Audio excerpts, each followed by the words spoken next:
Anyway, since the kind of theme of the day was sustainability, I was asked to give a sustainability speech as well.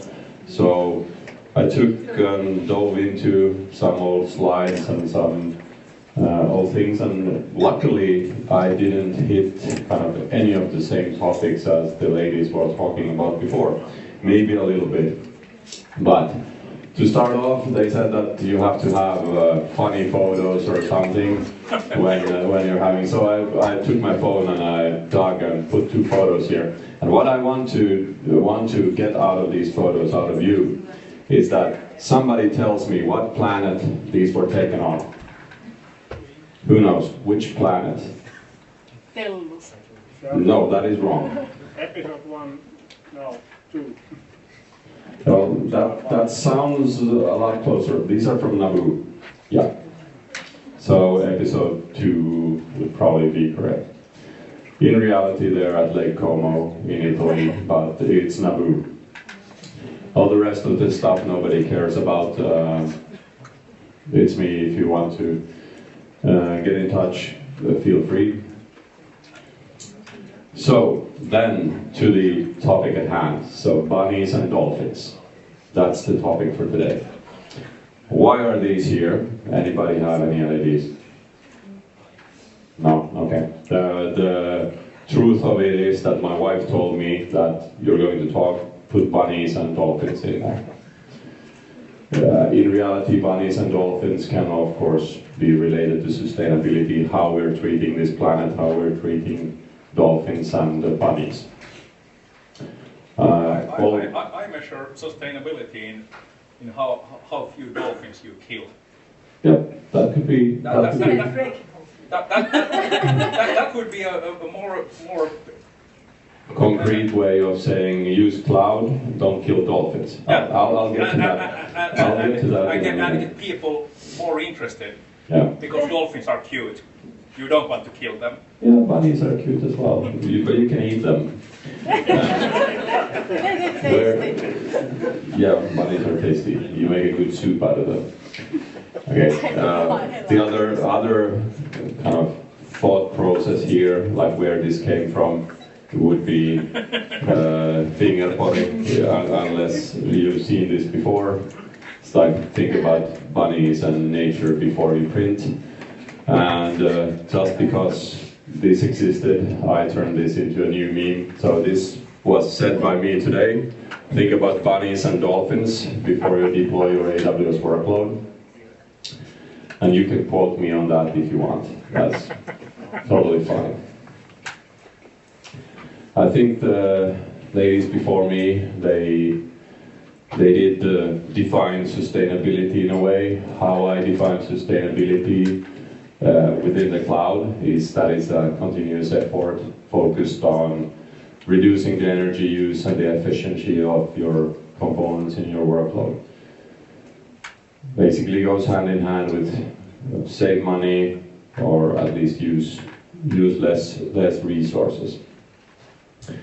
And how would we approach this from kind of the well-architected frameworks perspective? What's it bringing to the table? I've been working with well-architected framework since it became into existence. Our company started to participate in the partner program for that, and then sustainability came actually quite late. I think that we were actually expecting it to come as a part of the frame to give you some guidance into how to get there. The improvements that you kind of identify from the frame would allow you to eliminate waste, lower your eliminate your low utilization, so raise your utilization on your resources and get rid of what you don't need, because we all know that not everything that you need is used in a maximized way. So the journey kind of to get there, how would you get there? First of all, you need to identify what you have. The ladies talked about how hard it is to get KPIs and metrics around what your workloads are. compute, storage, networking. All of those you can measure and monitor. And that's the data that you have, and then you need to start looking at educated choices of how to use that data to better the world. I know this is kind of a fluffy topic on top of the cloud, but that's what we have. And then to evaluate the improvements that you're going to identify, first you have to identify what you could fix. So you have low utilization on some instances, how to fix those, what kind of time does it take for you, what's the cost for doing those modifications, what's the effort for doing that implementation and maintaining it for the future, and what kind of business risks would there be when you're making an improvement, or you're thinking you're making an improvement and it backfires. So these are often trade-offs. You give away from somewhere, you save from security, don't do that. Reliability, yeah, you could do that. Do you actually need 4 nines on your service? Or could you be all right with 3 nines of SLA? Could be. Then the cloud gives you the possibility of really easily having high reliability, but do you really need it? You can easily throw a lot of resources at your workload and get up to however many nines you need with your architecture, using multiple regions, using everything. But is that actually what you need or your clients need?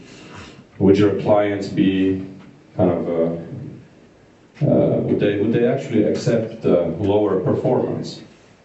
If your performance right now is to serve your client for within 2 milliseconds, let's say that, wouldn't they be just as happy with 50 milliseconds on your architecture could then kind of spin up into existence? You wouldn't have to have an idle resource waiting for that request to come. You could spin it up and serve the client a little bit slower.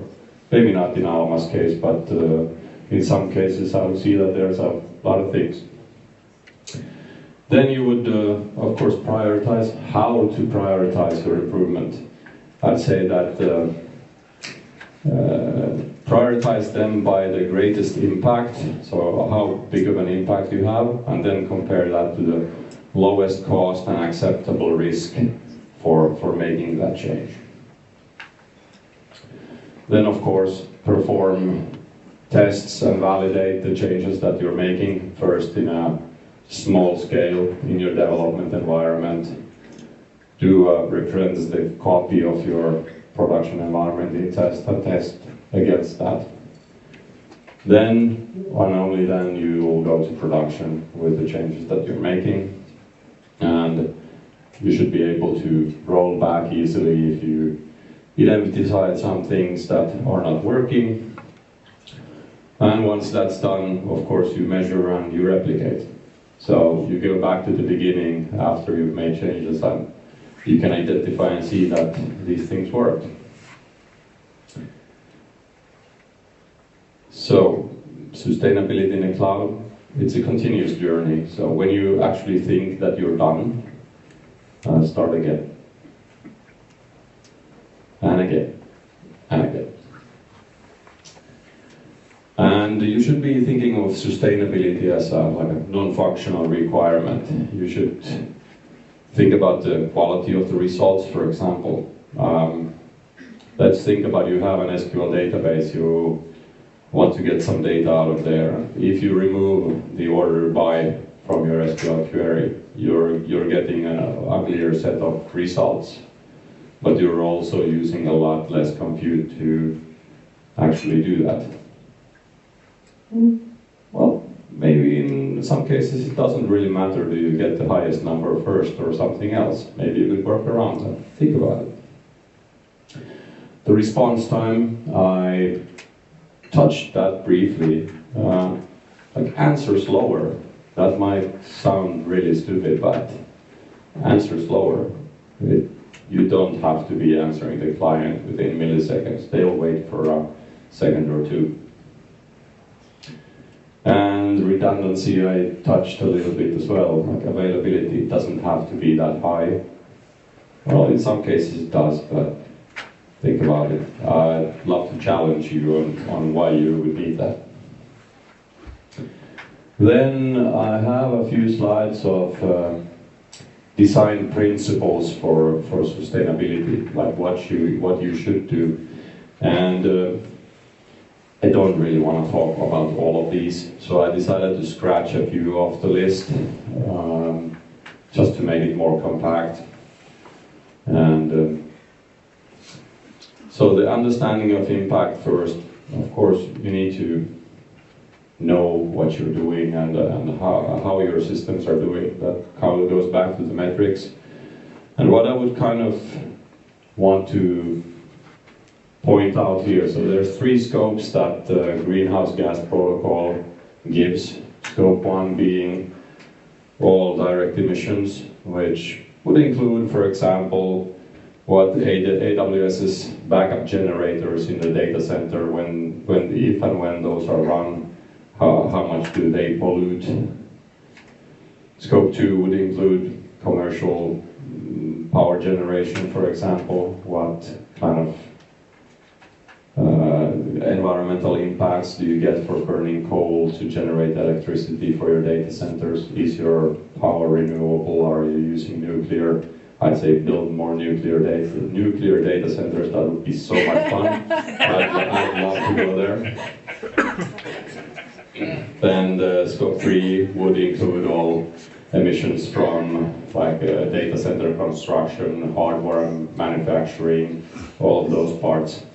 So you kind of need to understand that your emissions are not just the electricity that you use, which AWS is doing a fine job with. I have some electricity slides later on, and they're actually quite fun. Those are the most fun slides that I have, except for the dolphins. Who hasn't seen this before? Okay, we've got one guy. Are you sure that you're not missing glasses? Because this is not the shared security model, which everybody has seen. It's the shared sustainability model, which comes out of the frame as well, and or at least it's part of the white paper. Who's responsible for what when it relates to sustainability? Of course, AWS does a lot for you, but you need to work on it as well. So when you're starting to build something, take a look at this. It's not a bad way of thinking about things. Or when you're talking with C-level guys, at least tell them that we're actually responsible for the top part. Then I briefly touched about the utilization. Why am I talking about maximizing utilization? Do you have any ideas of how and why that is? Silence. So, this is what I'm talking about. When you are running high utilization, you are actually using like less power in a way. If you're using only 50% of your CPU, you're still using, in this example, 180 watts of power, and if you're running 100% CPU, you're only using 200 watts. So the percentage there is actually really small. And then again, if you're running idle resources, you're still using a lot of power. And powering kind of is the easy way of thinking about sustainability in the cloud. So whatever you have, maximize the use of that and minimize the hardware, what you really need. I think that comes, you said it already pretty much. Then I left here that we talk about managed services and why would you use managed services. You're kind of offloading there a lot of the work and a lot of the requirements for additional infrastructure. When you're running a managed service in the cloud, AWS is taking the heavy lifting and doing it centralized so that you don't have to centralize your own infrastructure. Therefore, you're running most likely less usage in the compute section. Anybody want to argue that that's wrong? Why not? I'd love to. All right. Then I left the downstream impact here for your cloud workloads just because I want to make an example here that I've been using before as well.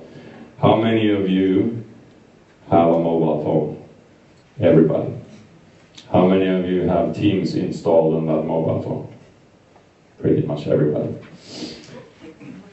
How many of you have been in a Teams meeting, few videos going, and your mobile device's battery is going from 100 to 20%, and then it's saying like, oh, you need to use power save mode. Okay, not everybody, but a lot of people. So you've had fairly long meetings, but not too long. Teams is one of the applications that I know that drains power from every device really fast. And why I'm talking about that in the downstream impact is that when you're doing applications and you think you're smart, that you're offloading that work to the client, that client needs to do the work, and then your workload looks like it's perfect. I would challenge you to count in what your application requires from the mobile phones, and the less that device also computes, the less it's actually using energy and renewable resources and all of that. So, all right. Then I took some best practices out of the frame. And I'm not going to talk about all of these either. I'm going to drop a few out, but kind of high-level topics. Region selection. When I first heard about this, is that well-architected said that choose a region. Are you choosing a region based on sustainability? It didn't really resonate to me. I was like, what the hell is this? How would that affect my sustainability? I couldn't really understand it. Like, I'll just choose the closest one and maybe it's good. Well, for us here in Finland, that's actually a valid point, but for everybody else in the world, it might not be. And why is that?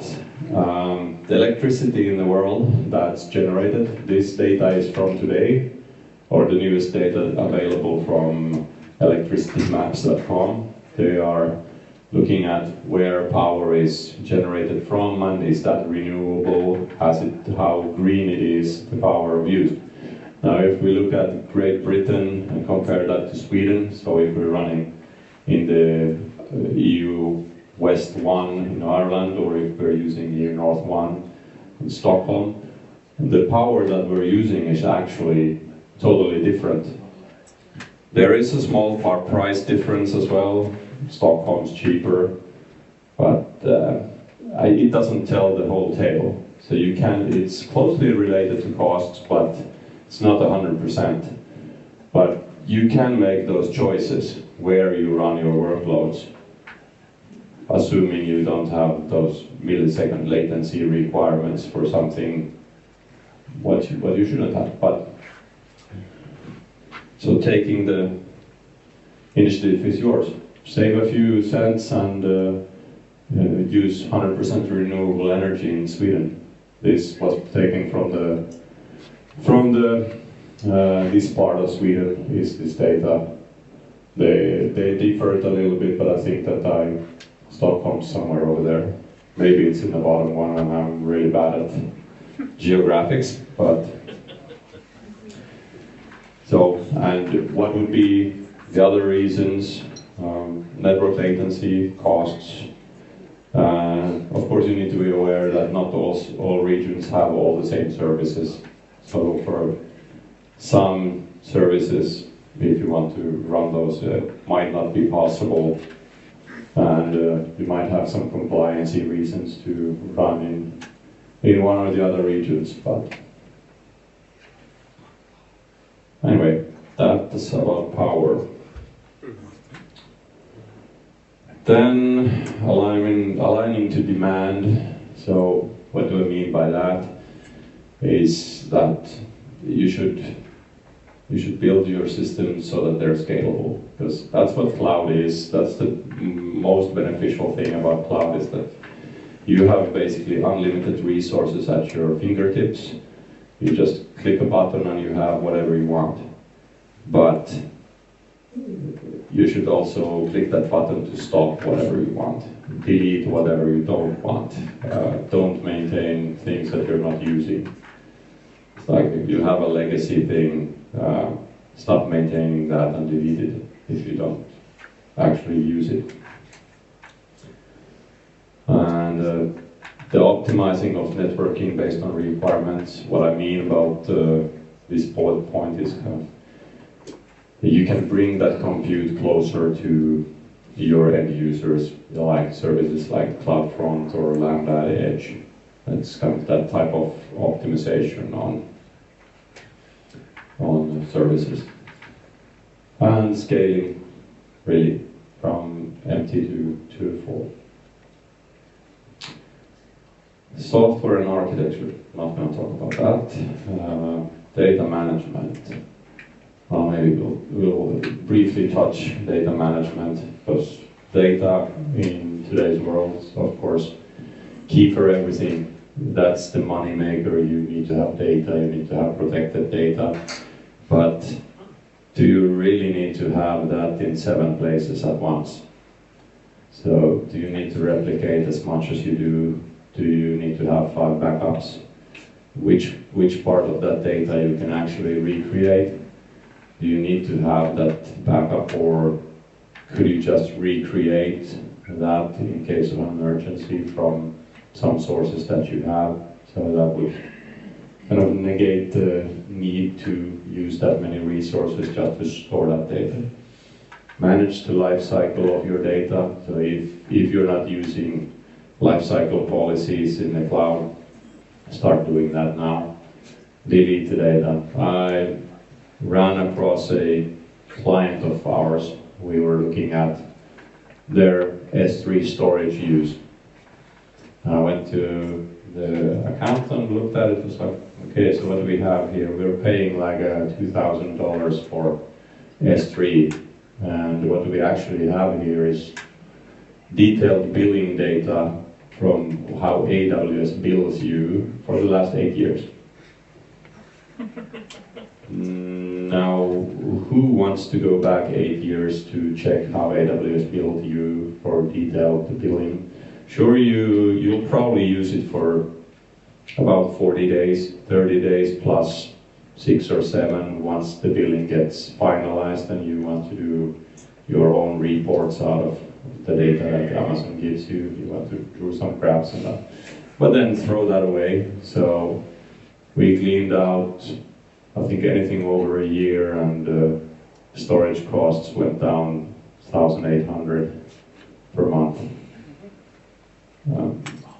And of course, I saved some dolphins. That's the most important thing. Hardware and services, process and culture. Well, I'm not going to go into those really. I guess I'll let you guys get back to beers in a while. But of course, you should follow up on new hardware services, move to those, have a culture in your company of talking about sustainability and always innovating towards better solutions with sustainability in the back of your head. I know that it sounds really boring, and it is. Like, I think that guy in the back, he's actually snoring. But then again, I took a few links for reading recommendations if somebody wants to take a look at the sustainability pillar. There is a white paper about it, dives a little bit deeper into the topics I talked, gives you more and more links to read. Like, whoa, it's trying to give you a little bit of hands-on, but it's not getting really there yet. And I know that most of us, or at least I assume most of us, because I am still struggling with the idea of what is sustainable and how do we actually work to be more sustainable. It's in the values of our company as well, really high in the values to be sustainable. But what does that mean for me in my daily life? Not a lot, but maybe there's some things that I've taken forward, like using life cycle policies everywhere where you store data and you don't need it. That's at least something that I never forget to put in place when I'm creating something. Why store data if you don't need it? Good question.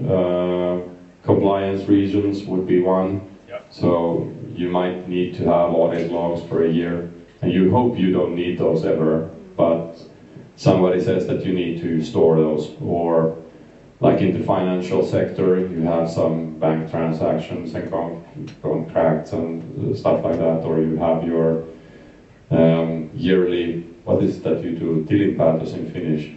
Annual statement. Annual statement that you do, and all the slips and things that your company needs. You need to store those somewhere for 10 years for the IRS or the Finnish verottaja, to tax agency, to get back at those if you need. You really don't need that data, but somebody might want it. So, we saved a lot of bunnies and dolphins. Anybody have any questions, pointers, things that you would still want to discuss around this, or shall we get another beer? And if you don't have any beers there, then we blame Ari. Do you have any motivation for the crypto guys? So what is your motivation for the crypto guys? I mean, Well, crypto guys, my personal kind of view of crypto is that it's a scam.